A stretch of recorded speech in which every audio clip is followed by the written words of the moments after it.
Josh. Dahil na po, kinakabahan na. Isa, okay ha?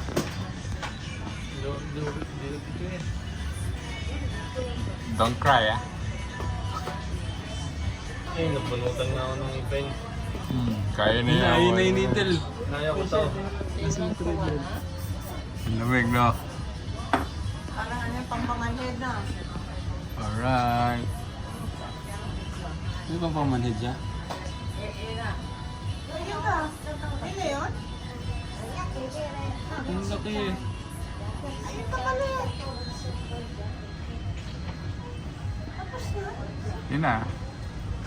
Hindi na kay boss ito. Tulala na.